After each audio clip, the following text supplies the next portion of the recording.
জয় জগন্নাথ। আমরা জানি যে পুরী যে জগন্নাথ ধামটা রয়েছে সেইখানে প্রভু জগন্নাথ বলদেব সুভদ্রার রথযাত্রার অনুষ্ঠান হয়, কিন্তু আমরা মুর্শিদাবাদের লোক। আমরা কি জানি যে মুর্শিদাবাদের কোথায় সবচাইতে বড় এবং বিখ্যাত রথযাত্রাটি হয় এবং কোথায় মুর্শিদাবাদের রূপের রথের আয়োজন করা হয়ে থাকে? মুর্শিদাবাদের সবচাইতে বড় এবং বিখ্যাত রথটি হয়ে থাকে কাঁথিতে। হ্যাঁ, কাঁথিতেই হয়ে থাকে সবচাইতে বড় বিখ্যাত রথের আয়োজন।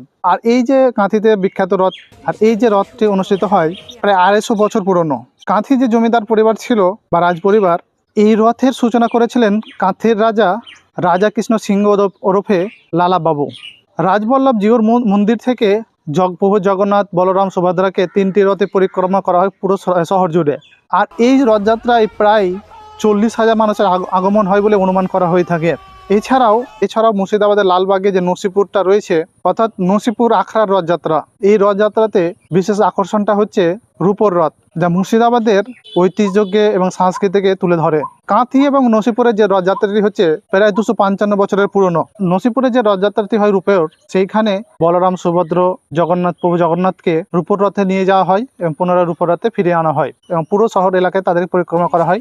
এই ধরনের অনুষ্ঠানে প্রায় কয়েক হাজার লোকের আগমন হয়ে থাকে বলে অনুমান করা হয়ে থাকে। আর এই দুটি হচ্ছে মুর্শিদাবাদের সবচেয়ে বিখ্যাত রথযাত্রা, একটি হচ্ছে কাঁথি আর একটি হচ্ছে নসিপুর। এই ধরনের তথ্য পেতে অবশ্যই চ্যানেলটিকে ফলো করে নেবেন এবং ইউটিউবে চ্যানেল রয়েছে, সাবস্ক্রাইব করে নেবেন।